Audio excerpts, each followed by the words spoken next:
So we've gotten into talking about volumes now. We went from area of shapes to now volumes. So now what we're doing is we're taking those same areas that we calculated before, and you are rotating that area around a line, maybe the x-axis, maybe the y-axis, and you're learning how to calculate the volume. There's a couple methods to do that, but right now we're talking about just something called the washer or the disc method. And it involves taking cross sections. So your book, this is section 6.2 in your book. Your book talks about cross sections. So what it involves, for instance, we have the x and y axis. Maybe I have a curve that goes like that, and a different curve that goes like this. And obviously you can see the area where that's bounded by those two curves. So let me get even a different color. So this is the area bounded by that, okay? And if we were to rotate that yellow piece around, say, well, let's go around the x-axis, say. So what you have to envision is that we have rotated this shape. We're going to rotate it around this x-axis. So, like, I'm just going to create like a little dotted line kind of mirror image, just so I kind of have a idea of what it might look like. Okay, we don't want the little tail part. What it might look like if we rotated that shape around. Okay, so it's going to create like a, I don't know, like a bowl on the outside with this little funnely scoop on the inside. And what the cross-section method involves is it involves taking a bunch of different, I would call it cuts, really, I guess is the best thing to do it. So what you're envisioning is you're going to make like a slice or a cross section, cut right through that three-dimensional shape, and what you will see is, if you turned it then on its side, is you would see an outer circle and an inner circle. So that's why it's called the washer method. Okay, and it's kind of hard to see because the drawing is flat and we're talking about 3D, but so if I chopped this thing at any given point, I'm going to have a different size circles, or different size circles or washers that I'm looking at. So if I cut this thing further up, now the hole in the middle is really big, but if I get closer to the center, it might look closer to something like that. However, what we're talking about here is the area of circles. And one thing that the integral does for us is it doesn't matter where we draw these cross sections, from the starting point all the way over to the ending point. What the integral does is it adds all those individual areas together, and then that's going to kind of create our volume. So in the washer and the disc method, we are finding the area of circles, and you have two circles here. You have an outer circle, so we're going to find the area of the outer circle, which will involve radius from the center all the way out to the edge of that circle. And then we're going to find the area of the inner circle, which is from the center. The radius then is just to that circle. And you're going to subtract those two.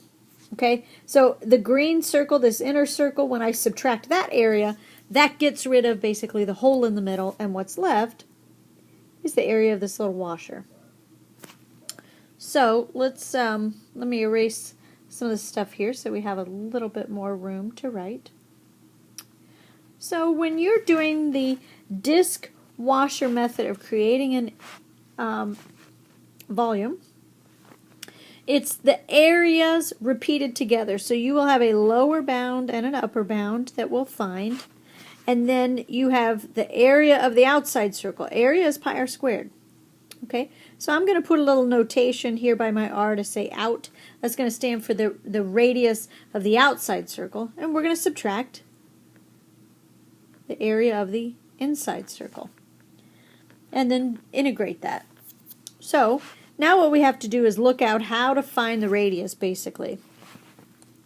So going back to our picture up here, which I already kind of scribbled all over, I'm going to try to erase some of these scribbles that we have here. Some will erase, some won't.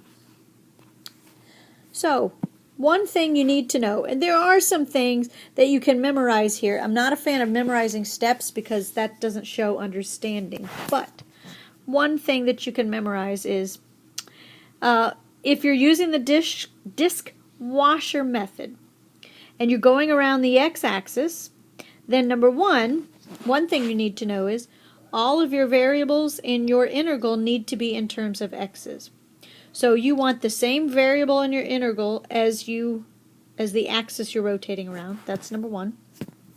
Second thing is, when you're drawing these little cuts, I guess, in a way, you're going to draw those lines perpendicular to the axis you're rotating around. The reason I say that is it helps you in some ways figure out what the outside circle is and what the inside circle is.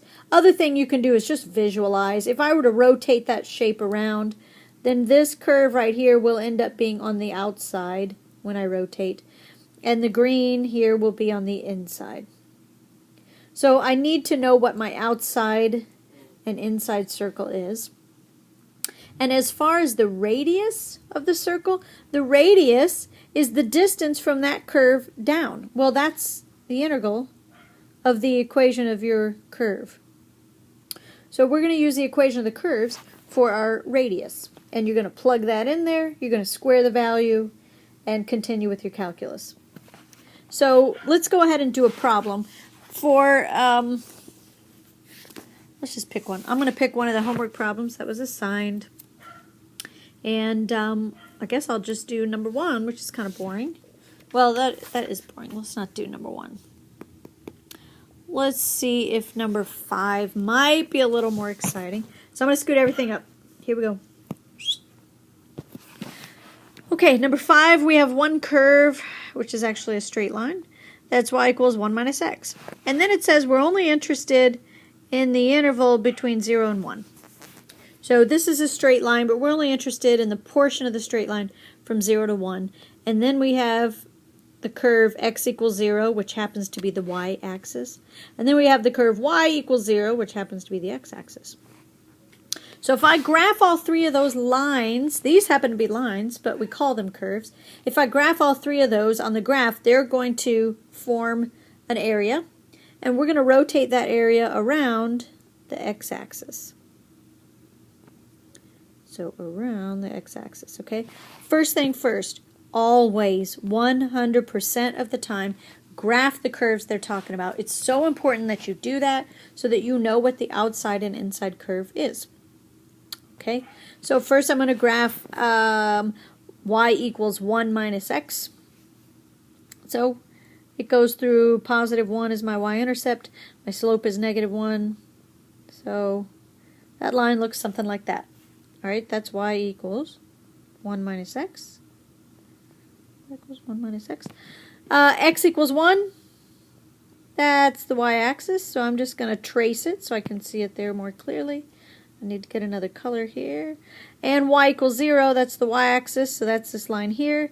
And so now I have my region is that triangle. And I'm going to rotate that triangle around the x-axis. Now, this one does not have an inside circle, so there's really no washer method. It's just disc method. And so I've got my integral. I'm going to have the area of the outside circle minus the area of the inside circle. However, the inside circle, there really is no inside circle because really we're going to use 0 is the equation of that one. And when I subtract 0 for my curve, I get nothing.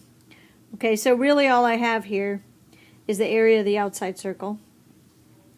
I'm going around the x-axis. That means I need everything in terms of x's. So I need my boundaries in terms of x's, and I need my equations in terms of x's. And this one is a little bit unique because they gave you your boundaries. So I already know I'm going from 0 to 1. So let's just go ahead and start filling this in. So 0 to 1, pi. The radius is just the equation of that curve or that line, which is 1 minus x. Okay? So that means no matter where I am on the x-line, remember y tells you the height. And that's what we're looking for, the distance. So remember we're drawing these little lines perpendicular to the axis of rotation. And I want the height of that line. And that's what this expression tells you. Okay, and then don't forget, it's pi r squared. So you do have to square that value. So let's scoot everybody up now. And we're going to finish this expression. My advice is you always pull pi out. Pi is a number, it's a coefficient, so you can pull it out and just multiply it back in at the end. It just simplifies things. So now you have to do 1 minus x squared. For the love of all that's holy, you have to FOIL that thing. You can't just do 1 squared and negative x squared. So if I FOIL this little fella right here, whoop, whoop, I get 1 minus 2x plus x squared. And now you have to take the antiderivative. Don't forget that step. So the antiderivative of 1 is x. And then I get minus 2x squared over 2 plus x cubed over 3.